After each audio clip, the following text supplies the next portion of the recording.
So you've got 1,800, 2,000 people crammed into a spot that should only have 1,500 people, and literally by the time, and people kept moving up. By the time Poor Bang Tango went on, there was about 3 rows of girls sitting cross-legged on the stage. 3 rows? About 3 rows. Yeah. Yeah. They were, and literally, I kid you not, there would have been a riot if you would have told them to get down, because the crowd had pushed up against the stage so hard that if the girls would have gone down, they would have ended up in the back of the room, and they just fought for a half hour or so to get up to the front. So I had to make them promise to stay seated through the entire show. And, of course, another band, Cry Wolf, came out before. I think they had 1 row. And that didn't bother them too much. But by the time Bang Tango, you got to be kidding me. You got to be kidding me. No, look, the girls promised they were going to stay.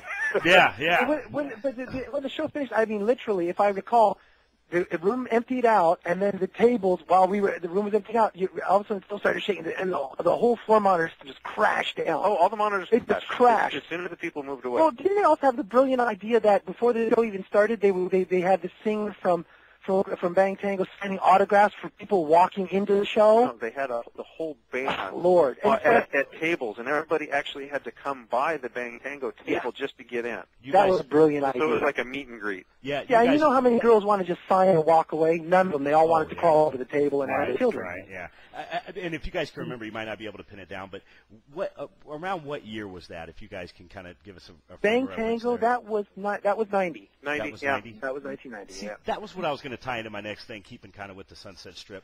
You know, the Lynzee records, you guys were there kind of, you look at the first wave of the Sunset Strip, the L.A. bands, it was, Black and Blue, it was Dokken, it was, Motley Crue, and then you had, kind of like the second wave where I talked to Billy Rowe from Jet Boy yesterday, and he said, we were kind of part of the second wave, and then, there was the guys there in the late 80s, there was the Chips, there was the Enough's Enough, and certainly the Lynzees. When did it really start to change? When you guys would go down on the Sunset Strip on a Saturday night, was it? It wasn't absolutely '89, was it? Was it 90s? No, it really started. Literally. I'm sure you might have probably seen it. The famous interview with Janny Lane when that literally when they released their second album. He went to the record label, walked in, and there was his album. It's up there, all big and that. And then and then he came back 3 weeks later, and it was Nirvana, and they were nowhere, and they couldn't even get a meeting. Yeah. And it's like it did kind of happen that abruptly, but it really ended about 92. 92, it's like basically everybody got fed up because even as far as guitar marketing, all of it. When they put out a Dave Mustaine guitar model, there's a reason why they do that. They don't do it because it's so special. They do it so a kid will buy it and think they can. If I buy the Dave Mustaine model, I will play like Dave Mustaine. The Michael Jordan shoe model. Exactly. Yeah. It's totally that philosophy. And the thing is, I think where Nirvana hits such a chord for a lot of the younger crowd is that. You mean to tell me I don't need to be talented? You mean to tell me I don't need to dress up? You mean to tell me I don't even need to play my instrument? You mean I don't need to shower and I can be famous? I like this. This is cool. And that's kind of how it kind of took over because everybody just kind of went with, oh, you don't need that at all. And it's like what a lot of people miss out on is that Nirvana, watch those videos.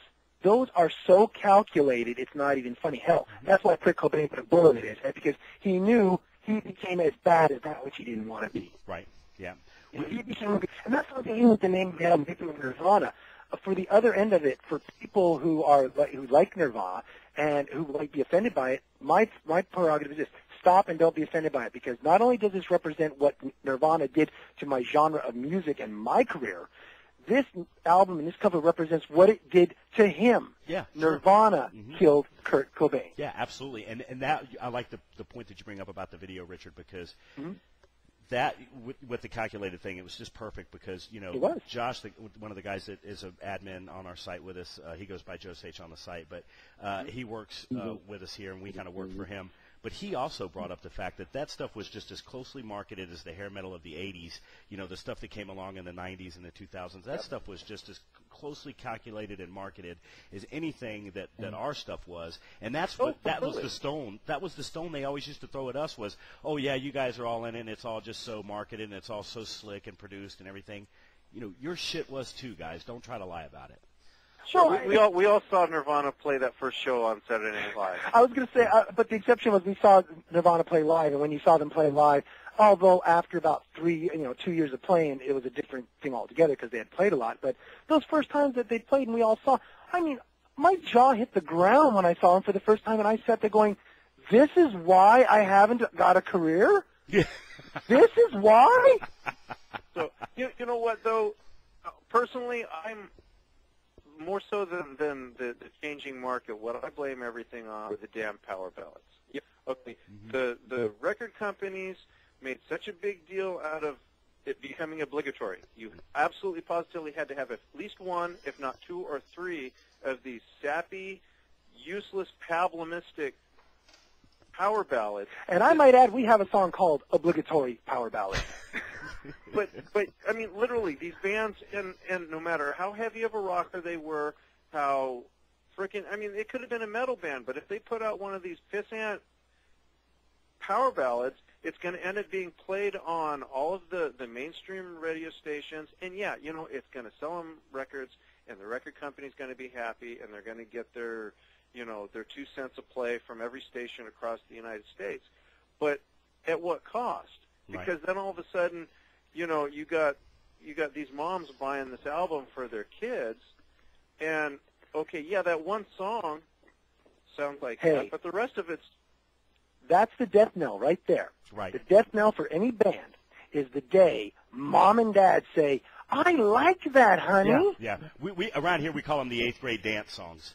You know, that's what we call our warrant, our warrant ballads and everything. Not that we don't like that. I mean, we're 80s guys. We don't like that. But I understand definitely what you're saying. Yeah, sure, I understand. Yeah, a good song is a good song. I mean, the reality is, I don't care if it's swing. I don't care if it's rap. I don't care if it's death metal. Mm-hmm. Good is good. Right. Because the reality is for every band that's doing a musical style I'm not necessarily into, they have good people who are doing the job well. It's not my preferential taste, but it's good.